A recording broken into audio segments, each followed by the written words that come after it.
আমাদের রাজ্যের পরিবেশটা এখন এতটাই বিষাক্ত হয়ে গেছে যে অকালে আমরা প্রাণগুলো হারিয়ে ফেলছি, এবং সব থেকে দুঃখের বিষয় সেই প্রাণগুলো চলে যাওয়ার পরে একটা কোথাও প্রাতিষ্ঠানিকভাবে দেখা যাচ্ছে যে পুরো ঘটনায় প্রকৃত অপরাধীদের আড়াল করার একটা জায়গা। এর আগে যখন আরজি করে অভয়াকাণ্ড ঘটেছিল তখন আমরা দেখেছিলাম যে একটা প্রাণ কিভাবে অকালে চলে গিয়েছিল, এবং তারপর কিভাবে সিস্টেমেটিক ওয়েতে যারা প্রকৃত অপরাধী তাদেরকে আড়াল করার চেষ্টা হয়েছে। আর আজকে তার থেকেও এক মর্মন্তুদ ঘটনা আমার সামনে এলো, সিঙ্গুরের ঘটনা। মাত্র 12 বছর বয়স, চলে গেল একজন অকালে কিশোর। তার বাবাকে আজকে সঙ্গে পেয়েছি, তার মুখেই শুনবো কি ঘটনা ঘটেছে এবং কেন তিনি এই ঘটনাটা সামগ্রিকভাবে গোটা বাংলার সামনে, গোটা বিশ্বের সামনে আনতে চাইছেন। বুঝতেই পারছি আপনি খুব মানসিক যন্ত্রণার মধ্যে দিয়ে যাচ্ছেন, কিন্তু আপনি যদি আপনার পরিচয়টা একটু দেন এবং কি ঘটনা ঘটেছিল পুরো ব্যাপারটা যদি আমার দর্শকদের একটু বলেন। আমার নাম শ্যামল কর্মকার, আমি গ্রাম নস্করপুর, পোস্ট বিঘাটি, থানা সিঙ্গুর এলাকার স্থায়ী বাসিন্দা। আনন্দনগর কিশলা স্কুল আছে, যেখানে ব্রতচারী সংঘ আছে, ব্রতচারী হয়। বৃহস্পতিবার বিকেল থেকে সেখানে একটা ক্যাম্প শুরু হয়। আমার ছেলে জেদ করে আমি সেখানে যাব। আমার ছেলে অ্যাকচুয়ালি পড়াশোনা করে মাহেশ রামকৃষ্ণ মিশন আশ্রম, রিসরায়। সে মেধাবী ছাত্র ছিল এবং তার স্বভাব আপনি যদি তদন্ত করতে পারতেন তাহলে বোঝা যেত আমার ছেলে কত ভালো ছিল। সবাই বক্তব্যে, আমরা বললে তো শুধু হবে না, পরিবেশের পাড়া প্রতিবেশী তারা সবাই বলেছে খুব ভালো ছিল। তো বৃহস্পতিবার বিকেলে ওর মা ওকে সঙ্গে নিয়ে যায় এবং রাত্রিবেলা ঝড় জল ওঠে বলে ওকে সঙ্গে নিয়ে আবার বিকেল বেলাটাই ঝড় জল ওঠে। ওর মা ওখানে ছিল, ও ভেবেছিল দিয়ে চলে আসবো, পরে আমি আনতে যাব, কিন্তু ঝড় জল ওঠায় ওর মা থেকে যায়। ওকে রাত্রে নিয়ে বাড়ি চলে আসে। পরদিন সকালবেলা ও নিজে ধুতি পরে সকালে। আমি স্কুটি করে গিয়ে ওই ব্রতচারী প্রাঙ্গণে, যেটা স্কুল আর ব্রতচারীর একই প্রাঙ্গণ, সেখানে আমি তাকে ছেড়ে আসি এবং বলি বাবা আমি রাত্রি 10টায় নিতে আসবো। এরপরে আমি কলকাতা অফিস চলে যাই। আমার অফিসে 1টা নাগাদ শ্যামল সামন্ত বলে ওই ব্রতচারীর একজন সদস্য বা কর্তৃপক্ষ যা হোক হবে আমাকে বলেন আমার ছেলেকে খুঁজে পাওয়া যাচ্ছে না, সবাই খাচ্ছে, আমার ছেলে নেই, আপনি কি আমার ছেলেকে নিয়ে গেছেন? আমি বললাম না, আমি তো নিয়ে যাইনি। সঙ্গে সঙ্গে বাড়িতে ফোন করি, কারণ আমার মিসেসের যাওয়ার কথা ছিল। ওকে ফোন করলাম, বললো না আমি বেরোতে যাচ্ছিলাম, কিন্তু একটু ঝড় জল ওঠাতে আমি আর যাইনি। তার 10 মিনিট বাদেই ফোন আসে আমার ছেলে জলে ডুবে গেছে, আপনি তাড়াতাড়ি আনন্দনগর হেলথ সেন্টারে চলে আসুন। ব্রতচারী সংঘের পাশেই হেলথ সেন্টার। আচ্ছা। তো আমি কাঁদতে কাঁদতে আমার মিসেসকে ফোন করি, বাবাকে বলি, তারা যত শীঘ্র সম্ভব সেখানে পৌঁছয়। পৌঁছানোর পর দেখে যে আমার ছেলের দেহটা একটা টেবিলে পড়ে আছে, নিথর দেহ, কিছু নেই। এরপরেই তারা নাটক শুরু করে, অ্যাম্বুলেন্সে করে আমার ছেলেকে তোলে এবং সেই অ্যাম্বুলেন্সে আমার বাবা বা আমার মিসেস বা আমার পাড়া প্রতিবেশী দুজন গেছিল, কেউ ওঠার মতো সুযোগ সেরকম পাননি। তারা নাটকটা শুরু করেন এইভাবে যে তারা চেষ্টা করে যে আমার ছেলে বেঁচে আছে, তাকে ভালো জায়গায় নিয়ে গিয়ে সুস্থ করার, কিন্তু আমার ছেলে তখন বেঁচে ছিল না, অলরেডি ডেড। পোস্টমর্টমের রিপোর্ট বেরোলে অবশ্যই বুঝতে পারবো যে এক্সাক্ট টাইমটা কখন তার মৃত্যু হয়েছে। আমি জানি না কবে বেরোবে, আমাদের এখানে সিস্টেম এতই স্লো, একটা পিএম রিপোর্ট বেরোতে নাকি 1 মাস লেগে যায় শুনছি। কিভাবে তদন্ত হবে? পুলিশ বলছে আপনাকে? পুলিশও বলছে 1 মাস, এবং অন্যান্য সূত্রে সব খবর পাচ্ছি যে তার আগে নাকি হয় না। আমরা রিকোয়েস্ট করেছি যাতে 10-15 দিনের মধ্যে রিপোর্টটা আসে। এরপরে আমাদের পাড়া থেকে বিভিন্ন মানুষ, আমাদের পাড়া প্রতিবেশী, তারা ওই স্পটে যায়, তারা নানা রকম ভাবে ভিডিও রেকর্ডিং করে।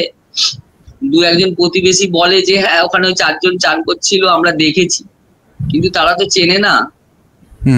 আর ওই ক্যাম্পে প্রায় সব মিলিয়ে যারা ট্রেনার ছিল এবং ছাত্রছাত্রী নিয়ে অ্যাপ্রক্স 300 জন হবে। তাদের বিশাল আয়োজন, কিন্তু স্কুলের চারিদিকে পাঁচিল ফাঁকা, ঘেরা নেই, কোনো সিকিউরিটি নেই, কোনো সিসি ক্যামেরাও নেই। আর আমার ছেলে মৃত্যু হয়েছে জলে ডুবে, কিন্তু আমার ছেলের জল থেকে ভীষণ ভীত, পুকুরে বল পুরোতে পর্যন্ত নামে না, তাহলে সে পুকুরে কেন চান করতে যাবে? এটাই প্রাথমিক সব থেকে বড় প্রশ্ন। এরপর আরেকটা সূত্রে, এটা কোথা থেকে জানতে পারলেন? জলে ডুবে গেছে মানে চান করতে গেছে, এটাই স্কুল কর্তৃপক্ষ বলছে, এবং স্কুল কর্তৃপক্ষ বলছে যে ও একাই চান করতে গেছে। কিন্তু ঠিক পুকুর পাড়ের অপোজিটে একটা বাড়ি আছে, সেখানকার একজনের বক্তব্য যে ওখানে 4 জন চান করছিল। আচ্ছা। তো এরপরে আমি গতকাল সকালের দিকে গেছিলাম, সেখানে গিয়ে পুকুর ঘাটে 3টে সাবান কুড়িয়ে পাই, কিন্তু তার আগে আমার প্রতিবেশী যারা সেখানে গেছিল তারা কোনো সাবান দেখতে পাইনি। এখানেও একটা ব্যাপার যে সাবানটা কি তাহলে পরে প্ল্যান করা হয়েছে, যে মানে আমার এস্টাবলিশ করার জন্য যে হ্যাঁ আমার ছেলে চান করতে গেছিল।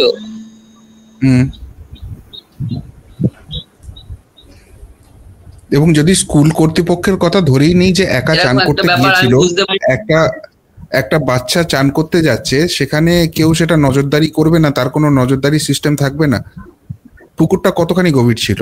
না, এটা পুরোপুরি 100% ওই সংস্থার নেগলিজেন্সি, বা হয়তো আমি জানি না এদের কোনো ইন্ধন ছিল কিনা আমার ছেলেকে মেরে ফেলা।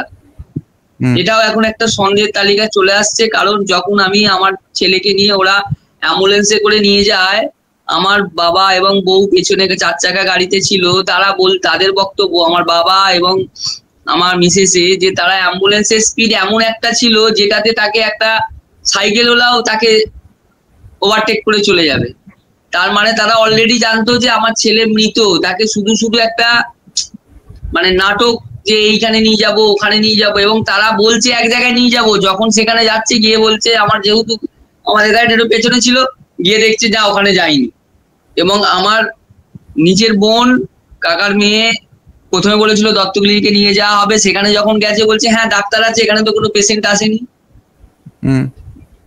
মানে ওরা ঘোরাঘুরি করে শেষ পর্যন্ত চুচুড়া হসপিটালে নিয়ে যায়, সেখানকার ডাক্তার দেখে বলে এ অনেক আগে এক্সপায়ার করে গেছে। এরপরে সেখানে কিছু ওই স্কুলের কর্তৃপক্ষের কিছু লোকজন আসে, তাদেরকে সবাই মারধর করার চেষ্টা করে। আমি বলছি মেরে আর কি হবে, তো ধমকাধমকি করা হয়, এবং যতবার তাদেরকে কিছু জিজ্ঞেস করা হয় প্রত্যেকবারে তাদের কথা অসংলগ্ন লেগেছে, প্রত্যেকবারে তাদের উত্তর ভিন্ন ভিন্ন হয়েছে, মানে সঠিক উত্তর তারা কিছু দিতে পারেনি। আমার বক্তব্য, ছেলেটাকে যখন তারা তুলে নিয়ে গেল, এরপরে মানে তড়ি ঘড়ি কেন ক্যাম্পাসটা বন্ধ করে দিল? তারা কেন তাদেরকে আটকে রেখে জিজ্ঞাসা করলো না যে আয়ুষের সঙ্গে কে গেছিল, কারা ছিল চান করতে, কেউ দেখেছিল কি? এই প্রশ্নটা তারা কেন করলো না? যখনই করলো তারা একদম।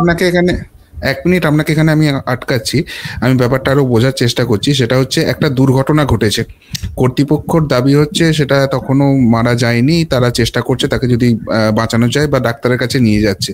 কিন্তু দুর্ঘটনা যখন ঘটেছে এবং বাড়িতে খবর দেওয়া হচ্ছে, পুলিশ কর্তৃপক্ষকে কোনো রকম কিছু জানানো হয়নি? পুলিশ সেখানে আসেনি? না, সেই মুহূর্তে ওরা কাউকে কিছু জানায়নি। এবং ওটা ওই যে ক্যাম্প হচ্ছে, আমার মনে হয় পুলিশের কোনো পারমিশনও ছিল না। আচ্ছা, ওই অত বাচ্চা এবং বিভিন্ন ক্যাম্প কিভাবে অর্গানাইজ হলো? কারা অর্গানাইজ করছে? কারা এর পিছনে রয়েছে? এটা ব্রতচারী সংঘ। ওকে, কিন্তু পুলিশ তারা অর্গানাইজ করছে। স্কুলেরই কিছু ব্যক্তিত্ব ওই সংঘের সঙ্গে জড়িত, স্থানীয়, তারা অর্গানাইজ করছে। এবং এখানে বিভিন্ন জায়গা থেকে ব্রতচারী থেকে ছেলে মেয়েরা আসে, সেটা বীরভূম হোক, বাঁকুড়া হোক, পুরুলিয়া হোক, বর্ধমান হোক। তাহলে কোন ছেলে কিরকম কেউ তো জানে না, তাদের মানসিকতা কিরকম জানে না। তাহলে কেন এখানে সিকিউরিটি গার্ড থাকবে না? পাঁচিলগুলো কেন ঘেরা থাকবে না যে হ্যাঁ আমার ছেলে মেয়েরা একটা জায়গায় থাকবে, বাইরে বেরোতে পারবে না? কিচ্ছু নেই।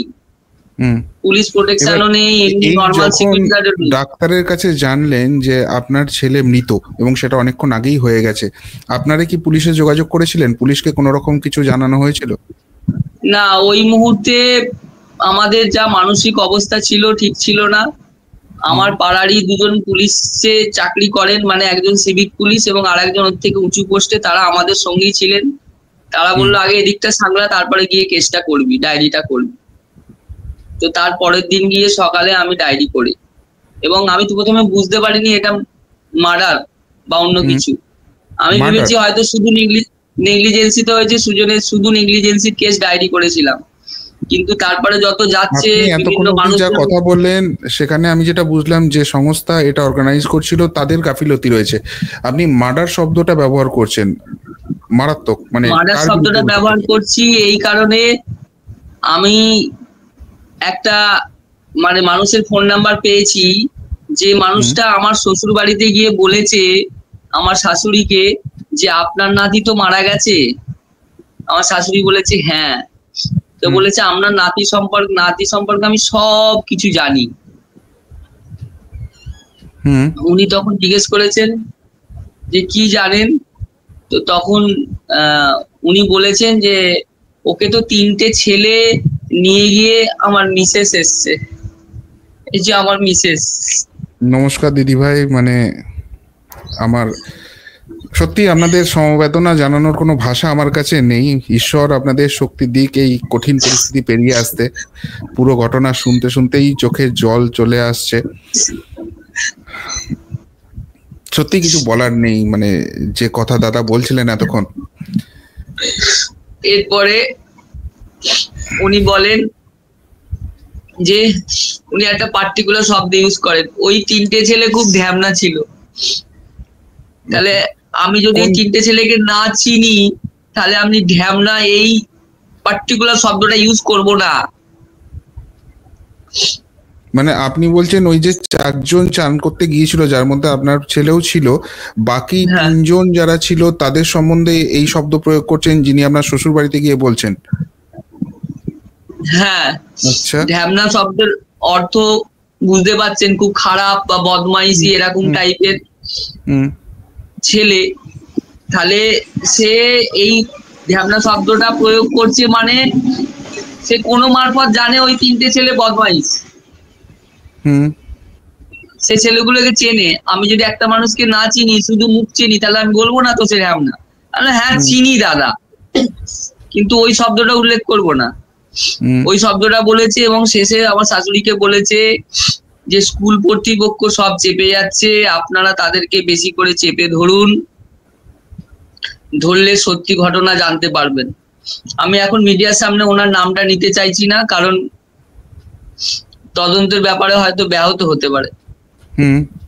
না, এই যে ঘটনাগুলো আপনি বললেন এখন, যেখানে খুনের কথা আপনি দাবি করছেন, এটা কি পুলিশকে অলরেডি জানিয়েছেন? পুলিশ এই ব্যাপারে কিছু ইনভেস্টিগেশন স্টার্ট করেছে?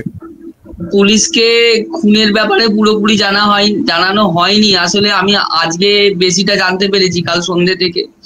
তো আমি এখন তো মনে হয় 4টে বাজে, 5টার সময় আমি যাব সিঙ্গুর থানায় ওসির কাছে। সেখানে গিয়ে আবার এই কথাগুলো যেগুলো জানতে পেরেছি বলবো, কিন্তু এইগুলো কিভাবে প্রমাণ করব আমি জানি না। না, প্রমাণ করার দায়িত্ব আপনার নয়, প্রমাণ করার দায়িত্ব পুলিশ কর্তৃপক্ষের। পুলিশ কর্তৃপক্ষকে নিরপেক্ষভাবে তদন্ত করতে হবে।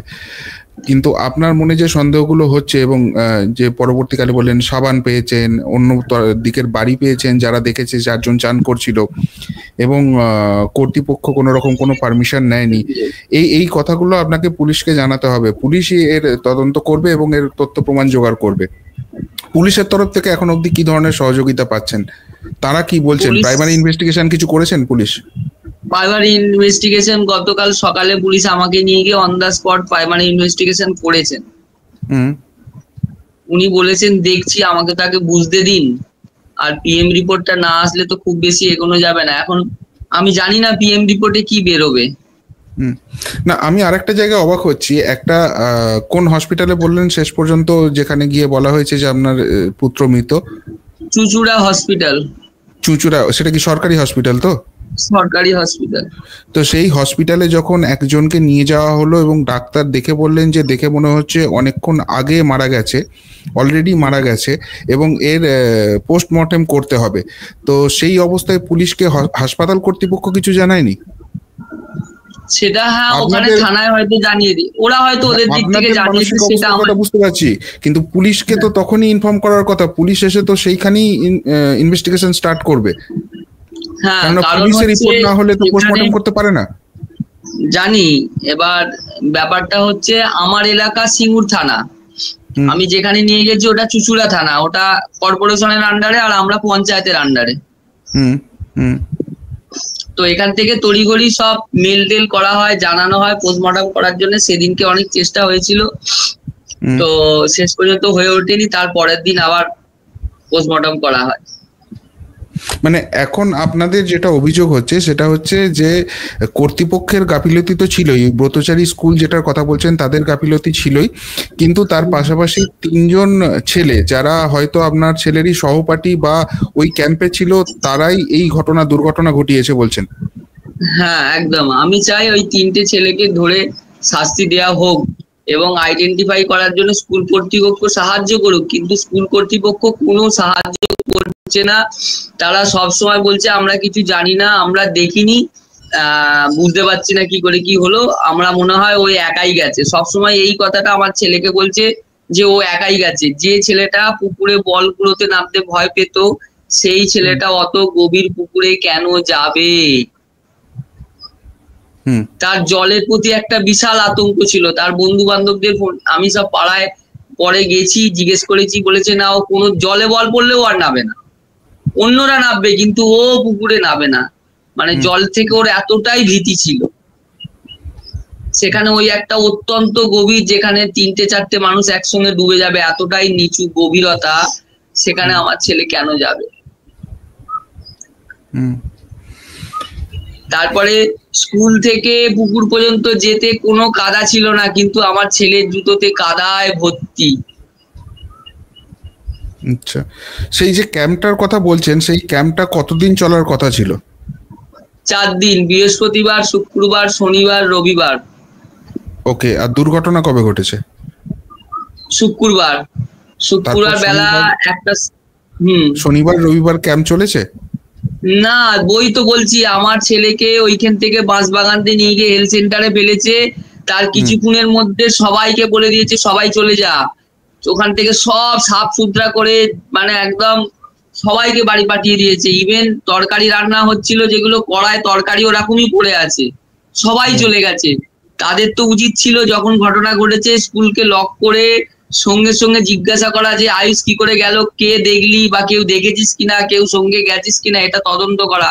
কিন্তু সেটা না করে ধামা চাপা দেওয়ার জন্য সবাইকে তারা বাড়ি পাঠিয়ে দেয়, স্কুলে তালা লাগিয়ে দেয়। 3টের সময় যখন আমাদের এখান থেকে 2-3 জন যায়, গিয়ে দেখে সব স্কুলে তালা দেয়া, কেউ নেই। না, এই সংস্থাটা কারা চালাচ্ছে, কারা এটা করছে? এটা ব্রতচারী আনন্দনগর ব্রতচারী সংঘ। আচ্ছা, এরা কোনো রেজিস্টার্ড জায়গা এরকম করছে না হঠাৎ করেই করছে? না, এরা গত 35 বছর ধরে ওখানে ক্যাম্প করছে, যেটুকু শুনতে পাচ্ছি। আমার ছেলে এর আগেও ওই ক্যাম্পে গেছে, এর আগেও 2 বছর গেছে ওই ক্যাম্পে। কারণ আমার ছেলে ওই স্কুলেই পড়তো, ক্লাস 1 থেকে 4 পর্যন্ত পড়েছে ওই স্কুলে। 5 থেকে রামকৃষ্ণ মিশনে ভর্তি হয়েছে। তার মানে পুরো ব্যাপারটার মধ্যে অনেকটা রহস্য রয়েছে বলছেন, এবং পোস্টমর্টম রিপোর্টের জন্য অপেক্ষা করছে, সেটা হাতে না পেলে পুলিশ এগোতে পারছে না। কিন্তু কর্তৃপক্ষের যে বয়ান এবং তাদের যে কার্যকলাপ, সেটা নিয়ে আপনার মনে অনেক প্রশ্ন রয়েছে। তো পোস্টমর্টম প্রশ্ন রয়েছে, একবার বলছি খেয়েছে, একবার বলছি আমার মিসেস বলছে না, তোমাকে যেটা ফোনে শ্যামল স্যার বললো, আমাকে ওখান থেকে সামন্ত বলে যে ফোন করেছে, সে আমাকে ফোন করে বলল আমরা ছেলেকে খুঁজে পাচ্ছি না, সবাই খাচ্ছে। এরপরে আবার বলছে ও নাকি ভাত খেয়েছিল, অন্য একজন বলছে। মানে ওদের নিজেদেরই লোকেদের কথার মধ্যে অসঙ্গতি। আর আমি ব্যাগে দেখলাম, ব্যাগের মধ্যে ওর থালা প্লাস্টিক দিয়ে বাঁধা, মগ প্লাস্টিক দিয়ে বাঁধা, সব গুছানো আছে। মানে তার চান মানে করার আমার জন্য যতদূর মগও নিয়ে ধারণা, যায়নি, খাওয়ার জন্য থালাও না খোলেনি। না, আমার যতদূর ধারণা ও খাওয়াও হয়নি ওর সেদিন। প্রথম দিন সাবানগুলোকে খুঁজে পাইনি, আবার যেদিন পুলিশ নিয়ে গেল সাবানগুলো ওখানে হয়ে আর গেল। প্রথম দিনে সবাই ভিডিও সাবান করেছে, কিন্তু কোনো দেখা সাবান যায়নি পুকুর দেখেনি। ঘাটে। দ্বিতীয় দিনে সাবান কোথা থেকে এলো আমার ছেলের সাবান বা 2-3টে সাবান, এটা হতেও পারে ওরা প্ল্যান করে ওখানে ফেলে রেখেছে যে আমার ছেলে চান করতে গেছিল এটা এস্টাবলিশমেন্ট করার জন্য। হুম। অনেক কিছু রহস্য রয়েছে, আমি কিছু বুঝতে পারছি না। দেখুন, আমি একটা কথাই বলবো যে আপনি আজকে তো পুলিশের সঙ্গে দেখা করতে যাচ্ছেন, পুলিশকে সমস্ত ঘটনা যেটা এখানে বললেন পুলিশকেও সেটা পুরোটাই জানান, এবং অবভিয়াসলি পোস্টমর্টম রিপোর্ট তো একটা এখানে বড় ফ্যাক্টর হবেই, কিন্তু তার আগেও তো যেটুকুনি আমরা দেখুন আইন যেটুকুনি বুঝি, তদন্ত করার অনেক জায়গায় রয়েছে। এই যে কর্তৃপক্ষ রয়েছে তাদের বয়ান কেন নেওয়া হচ্ছে না, সেখানে যারা উপস্থিত ছিল তাদের পুরো তালিকা দিয়ে যাদের উপর আপনাদের সন্দেহ রয়েছে সেই, বা আপনার ছেলে তো নিশ্চয়ই 300-350 জনের যদি ক্যাম্প হয় সেখানে কিছু ঘনিষ্ঠ বন্ধু থাকবেন, কিছু ঘনিষ্ঠ সহপাঠী, আর যেহেতু থাকতে পারে, আমি তো সেটা ছেলে জানবে, আমি কি করতে পারবো? কিন্তু এখনই বার করে তাদের সঙ্গে কথাবার্তা বলার অনেক কিছু জায়গা রয়েছে, এবং আমি বুঝতে পারছি আপনার পরিবারের অবস্থা, কিন্তু যে কোনো মৃত্যুর বা এই ধরনের দুর্ঘটনার ক্ষেত্রে প্রথম 3 থেকে 4 দিন কিন্তু সব থেকে গুরুত্বপূর্ণ সময়। সেই সময়টা পেরিয়ে গেলে কিন্তু অনেক তথ্য প্রমাণ লোপাট হয়ে যায়, আপনারা যেটা সুবিচারের আশা করছেন সেটা কিন্তু অনেক বাধা চলে আসবে। আপনারা পুলিশকে গিয়ে এই কথাগুলো বলুন, এবং পুলিশ তো এখন অবধি বলছেন সদর্থক ভূমিকা নিয়েছে, নিশ্চয়ই তারা আরো সেই জায়গা থেকে আপনাদের সাহায্য করতে পারবেন।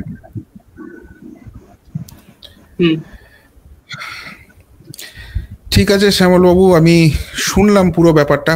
আশা করব আপনার পুত্রকে তো আর ফিরিয়ে আনার কোনো জায়গা নেই, কিন্তু পুলিশ এখানে কোনো রকম কোনো জায়গাটা গোপন করবে না, তারা তাদের মতো সঠিক তদন্তটা করবে, এবং সত্যিই যদি এর পিছনে কোনো সংস্থা বা কোনো ব্যক্তির গাফিলতি থাকে তারা শাস্তির মুখে পড়বে এই আশা করি।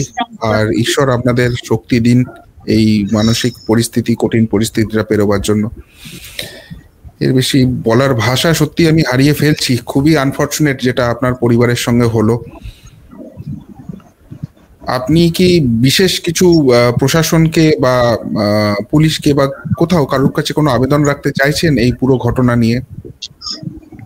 আবেদন যেটা আমার একদম, আমি মানে 100% নিশ্চিত স্কুল কর্তৃপক্ষ সব জেনেছে, জানার পর তারা লুকিয়ে যেতে চাইছে, তাদের সংস্থার কোনো ক্ষতি না হয় এইটা পুলিশ তদন্ত করে বার করুক, এবং তাদের যথাযথ স্কুল কর্তৃপক্ষ এবং ওই 3টে ছেলে তাদেরকে ধরে যথাযথ শাস্তি দিক, তাহলে হয়তো আমার মনটা একটু হলেও শান্তি পাবে। বুঝলাম। শুনছিলেন শ্যামল বাবু এবং তার পরিবারের কথা। অত্যন্ত দুর্ভাগ্যজনক ঘটনা, এবং ঘটনার পরে যেভাবে পুরো জিনিসটা ঘটেছে এবং সেখানে যে কর্তৃপক্ষ এটা পরিচালনা করছিল সেই ভূমিকা নিয়ে অনেক প্রশ্ন উঠছে, এবং পুলিশ সদর্থক পদক্ষেপ দেখাচ্ছেন, কিন্তু তদন্তের যে প্রাইমারি জায়গা সেখানে কিছু খামতি হয়তো রয়েছে।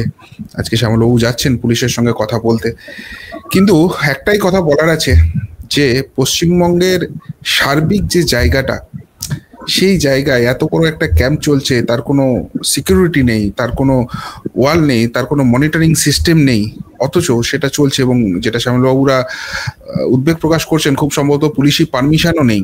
এত বড় ঘটনা ঘটছে প্রশাসনের নজর এড়িয়ে। প্রশাসন কি সত্যি এর দায় এড়াতে পারে? কি বলবেন শ্যামলবাবুর এই ঘটনা নিয়ে? যদি কিছু বলার থাকে অবশ্যই কমেন্ট বক্সে কমেন্ট করে জানাবেন। এখনকার মতো এখানেই শেষ করলাম, ফেরত আসছি নতুন প্রতিবেদন নিয়ে খুব তাড়াতাড়ি। ভালো থাকবেন, সাথে থাকবেন, পাশে থাকবেন। নমস্কার।